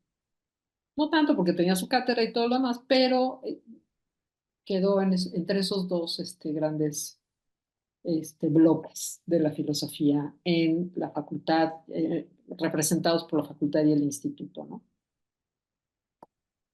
Pero yo creo que el tema de la filosofía analítica, y lo estoy viendo mucho en el instituto, no estoy tan cerca del instituto, pero lo estoy viendo, Tere más, nos puede decir más sobre eso, pero yo lo estoy viendo como una apertura, ¿ves? Hay una apertura, porque creo que la filosofía analítica en el mundo entero se está moviendo, ¿ves? Hacia una epistemología social. Antes tú decías epistemología social y todo el mundo o sea, te miraba como si estuvieras loca. Yo creo que ya no. O sea, esto ha cambiado en el mundo y está cambiando en el instituto. Se habla ya de feminismo filosófico, por ejemplo, ¿no? En el propio instituto. Por supuesto, también en la facultad. Entonces, yo creo que esta pelea que ha habido entre la filosofía analítica y las otras formas de hacer filosofía, y en fin, es algo que eventualmente se va a transformar. O sea, ya no es tan rígida la distinción que se hace y, como te digo, en el mundo entero la filosofía analítica se está volcando hacia esto que se llama la epistemología social. Y el feminismo filosófico es una muestra de la epistemología, pues una corriente dentro de la epistemología social. Creo que inevitablemente se está yendo hacia esa apertura, ¿no? Eso en cuanto al conflicto entre Gauss y Nicole, que sin duda alguna pues estuvo ahí, fue muy fuerte además, ¿no? Fue muy duro el conflicto. Y creo que nadie ganó, perdimos todos, perdió la filosofía con ese conflicto. ¿Somos nuestras propias enemigas o nuestras peores enemigas? Yo creo que no. Es decir, también creo que en esto estamos haciendo un esfuerzo por ir más allá, ¿no? De esto que pues, digo, crecimos muchas veces con esto, ¿no? La idea de que las mujeres somos inferiores desde un punto de vista epistémico, que somos intuitivas, pero no racionales, Claro. que hay como, yo lo que he visto, y en esto he estado trabajando precisamente, son como tres grandes líneas argumentales. La primera línea argumental es eh, la racionalista, que dice que las mujeres no tenemos la misma capacidad de razonar o no somos tan racionales como los hombres. Y hay, digo, miles, desde Aristóteles en adelante tenemos miles de ejemplos. Después tenemos como la línea argumental naturalista, también desde Aristóteles hasta Darwin y síguele, ¿no? Hay una cuestión fisiológica, biológica, que explica que las mujeres son diferentes, etc. Y después la línea argumental historicista, que dice, bueno, pon tú que racionalmente hombres y mujeres somos iguales. Y pon tú que no hay una explicación biológica, como decía Darwin, para explicar que las mujeres no somos tan racionales como los hombres, ¿no? Que nuestra biología no es fundamental, ¿no? Pon tú que no, pero entonces, ¿dónde están las mujeres en la historia? ¿Por qué no hay ¿no? la prueba, la demostración empírica de las aportaciones de las mujeres en la historia? Son tres líneas argumentales porque utilizan argumentos, o sea, créemelo, yo he estudiado a Hegel, a Nietzsche, a Kant, a todo el mundo. Utilizan argumentos falaces, es decir, utilizan falacias que parecen argumentos, pero no lo son. Parecen, nada más parecen. Bueno, Pero entonces yo lo que siento es que las mujeres estamos dejando atrás toda esa discusión.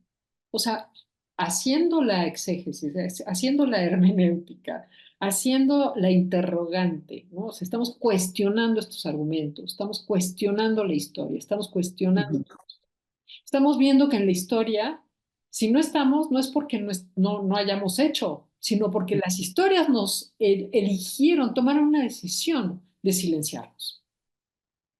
Pero ahí estuvimos desde el primer instante y hemos seguido estando a pesar de la prohibición, porque a ver, fueron siglos de prohibición y no es una prohibición, digamos, pues, optativa, o sea, no es, ay, las mujeres no quisieron estudiar, no, es que estábamos proscritas, así como de la cantina, esto que yo conté, de la universidad estábamos proscritas, estuvimos proscritas durante siglos. Entonces, creo que ya las mujeres estamos eh, desayunándonos con esto, ¿no?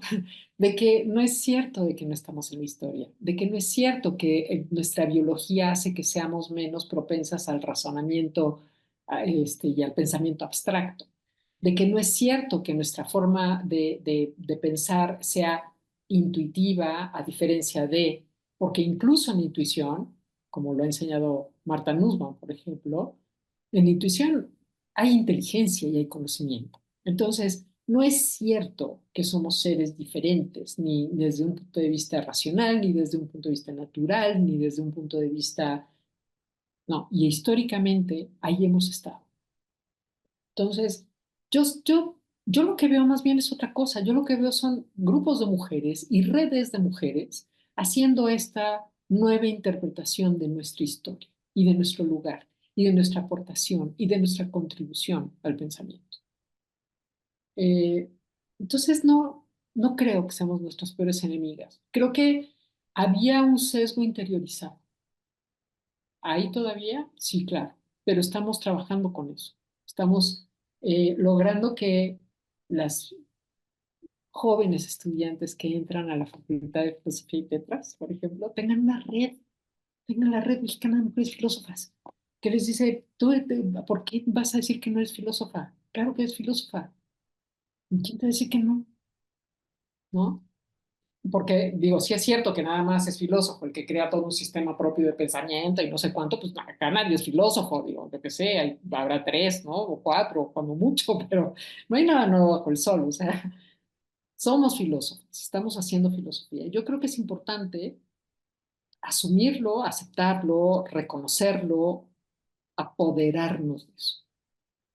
Pero creo que las más jóvenes lo están haciendo y eso a mí me llena de esperanza, por otra parte, ¿no? Y sí decías, hay una doble labor, ¿no? El rastreo histórico por un lado, pero también ver la autenticidad filosófica del pensamiento.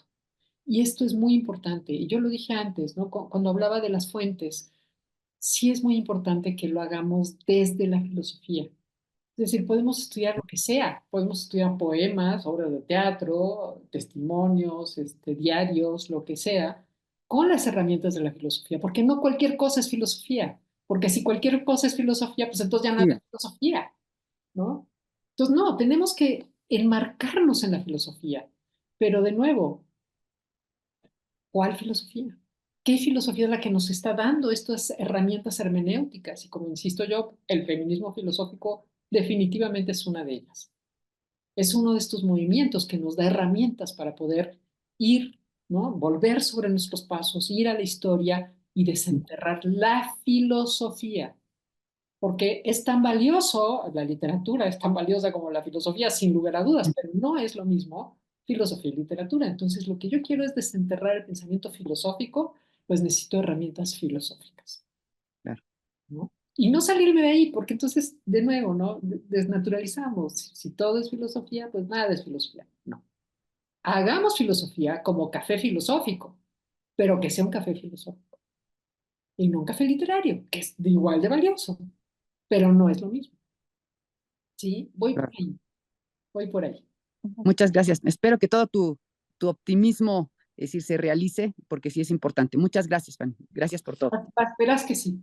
Ujú. Estoy segura. Bueno, yo quiero hacer un comentario, digamos, ahorita a reserva de que alguien más quiera comentar algo extra, pero fíjate que a lo largo de la discusión me quedé pensando cómo, digamos, dentro del ámbito de la historia de la filosofía, qué importante es justamente los diálogos interdisciplinarios. En este caso, por ejemplo, tú nos hablaste e hiciste este análisis maravilloso de Rito de Iniciación y de otras obras de Rosario Castellanos, la contextualizaste, digamos, en esta parte de la historia de la filosofía en México, y cómo a partir de todo eso se desarrolló una reflexión que, si tú gustas, aporta dentro del ámbito de la sociología de nuestra disciplina, o sea, es la sociología de la filosofía.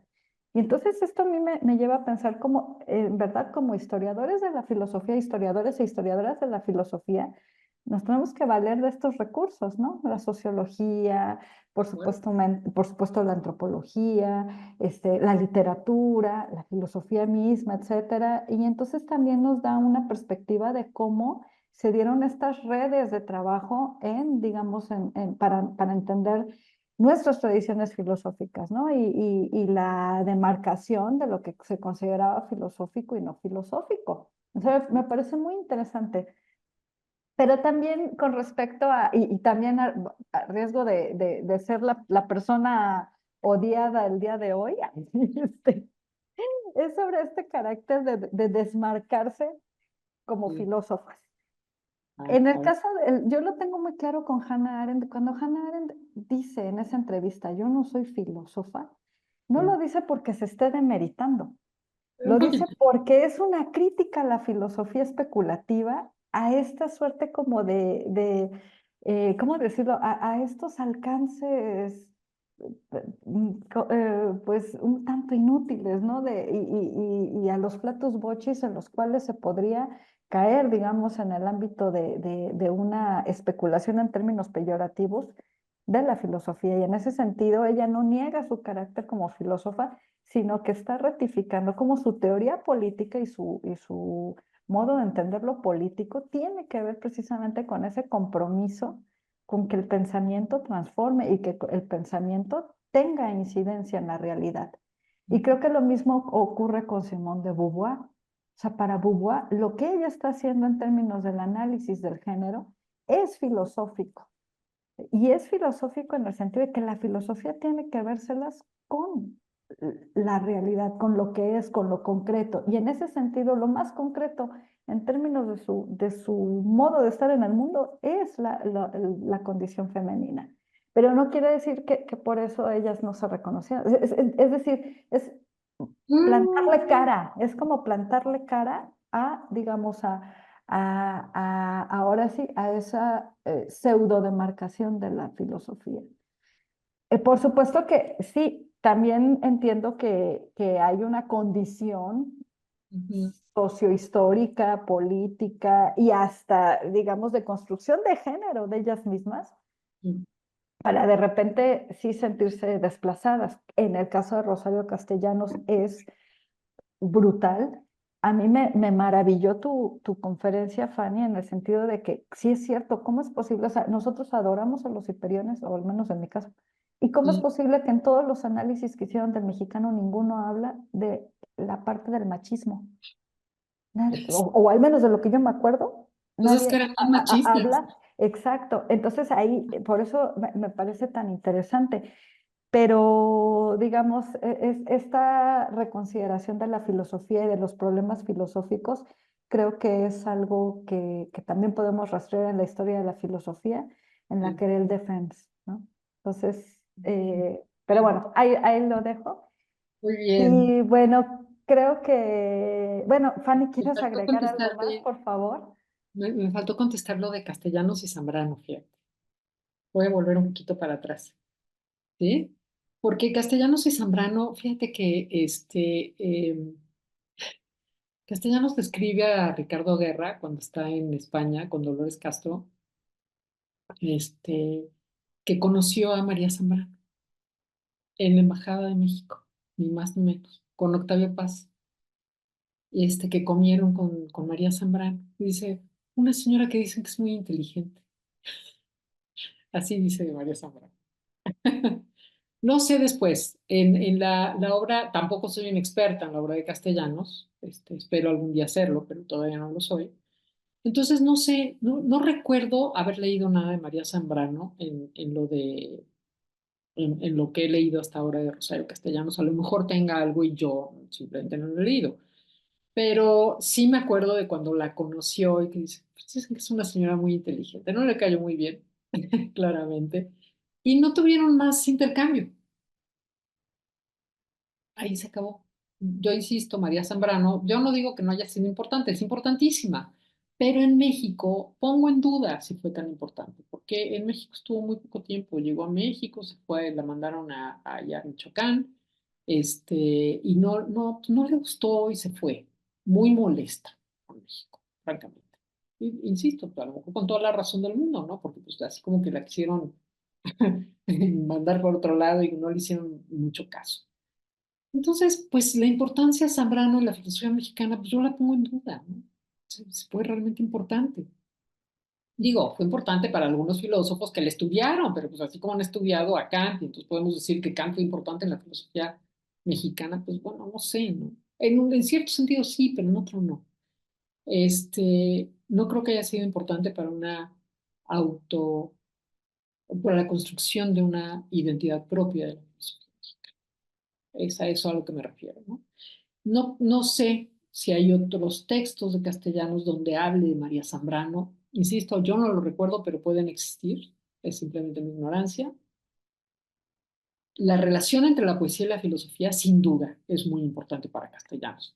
Yo ya he leído acá algunos de los fragmentos en los que ella hace esta relación, para mostrar, ¿no? Que aunque ella haya hecho poesía, no podemos descartar o no podemos decir que no hay un contenido filosófico importante en su poesía.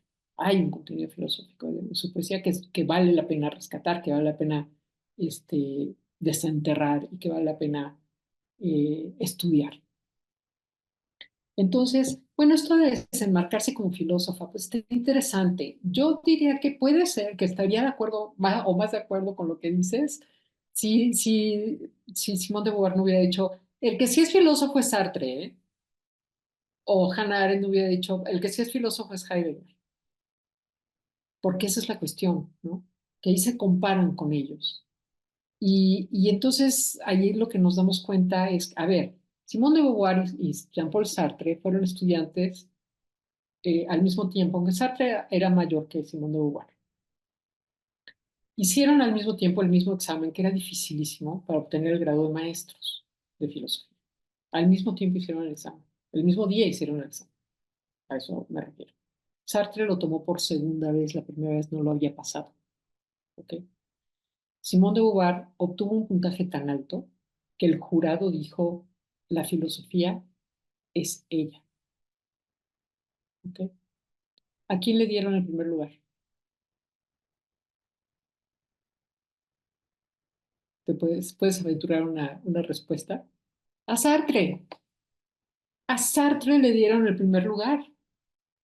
Tenían un puntaje prácticamente idéntico, pero ella era, ¿no? El jurado dijo, la filosofía es ella. No obstante lo cual, le dieron el premio del primer lugar a Sartre. ¿Por qué? Pues porque era hombre. O sea, es tan sencillo como eso, ¿no? Entonces, claro, yo insisto, hay un sesgo explícito, ¿no? Donde José Gauss recibía a las aspirantes a filosofía y les decía, ¿qué es usted en la filosofía? La filosofía no es para mujeres. Y Juliana González dice, en la entrevista que yo le hice, está publicada, Juliana González dice, era un poco en broma eso, ¿no? Bueno, pues puede ser, pero habrá habido alguna estudiante que cuando le dijeron eso, pues se levantó y se fue. ¿Por qué no se lo decía a los hombres? La filosofía no es para los hombres. Eso no lo decía, ¿no? Entonces, hay un sesgo explícito, ¿no? Las mujeres no pueden hacer filosofía, no tienen la capacidad. Esto se ha dicho reiteradamente a lo largo de la historia, como lo muestra Simone de Beauvoir, como lo muestra Rodríguez Castellanos en sus dos obras, que son muy parecidas. Hay un sesgo implícito que no te lo dice, pero a ver, la filosofía es ella, pero el primer lugar lo tiene Sartre. Ese es un sesgo implícito. No, no está siendo explícito, pero es implícito. ¿Y por qué es implícito? Que la mayoría de los papers en el mundo pues, los publican los hombres, no las mujeres, ¿no? Cuando se elige a la dirección, ¿no? de la facultad o de los institutos o de la universidad, se elige hombres, mayoritariamente no mujeres. No se dice que es porque son mujeres, pero está implícito. Entonces, hay un sesgo también interiorizado. ¿Okay? Se llama fenómeno de la impostura. En inglés, este concepto se acuñó en inglés por dos psicólogas clínicas. En inglés es imposter syndrome y fue hecho a raíz de un estudio con 150 mujeres de muy altos cargos y puestos directivos, académicos y profesionales. Imposter syndrome, el sesgo interiorizado desde la infancia, ¿no? Como a Rosario Castellanos cuando le dijeron que ¿por qué no se murió ella en vez de su hermano? ¿Okay? Se interioriza. Yo soy inferior porque soy mujer, punto. Las niñas no deben, las niñas no pueden, las niñas buenas hacen esto. Las niñas no son como los niños. Si haces esto eres una marimacha, etcétera, etcétera, ¿no? Ese sesgo se va interiorizando y se traduce en este fenómeno del impostor en inglés, que se traduce en español como fenómeno del impostor, a pesar de que es un concepto acuñado con estudios hechos a mujeres, con mujeres, para mujeres. Increíble, ¿no? O sea, se apropia el género masculino incluso de esto que es un fenómeno más femenino. Entonces, yo sugiero que traduzcamos fenómeno de la impostura y no del impostor para sacar el genérico masculino. ¿También lo sufren los hombres? También lo sufren los hombres. Yo no digo que no. Hay hombres que se sienten impostores. Tienen este fenómeno, este síndrome del impostor. Lo tienen, sí, claro. Hay herramientas terapéuticas para eliminarlo. Muy difícil eliminar, porque como está interiorizado, es algo que no te no aceptas, no te lo admites a ti misma o a ti mismo, no lo admites. Simplemente está funcionando en todas tus decisiones, cuando presentas un trabajo, en todo lo que haces, ¿ok? Bueno, entonces, ¿se desmarcan como filósofas?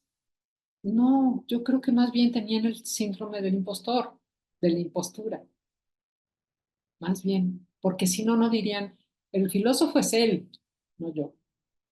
Yo hago ensayitos, literatura. Creo que va por ahí. Ojalá fuera lo otro, ojalá.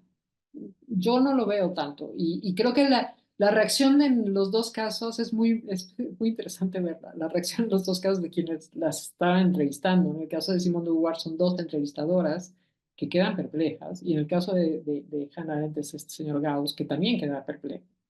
Y al final le dice, no me convenció, o sea, yo voy a seguir considerando la filósofa. Y ella se ríe y dice, bueno, no puedo hacer nada al respecto, ¿no? Allá tú. Pero, claro, es que, ¿por qué, no? ¿Por qué? ¿Por qué sí podemos decir, por ejemplo, que Nietzsche era filósofo? No tenemos la menor duda acerca de Nietzsche era filósofo. Nietzsche es uno de los autores más leídos, estudiados y analizados en el mundo de la filosofía.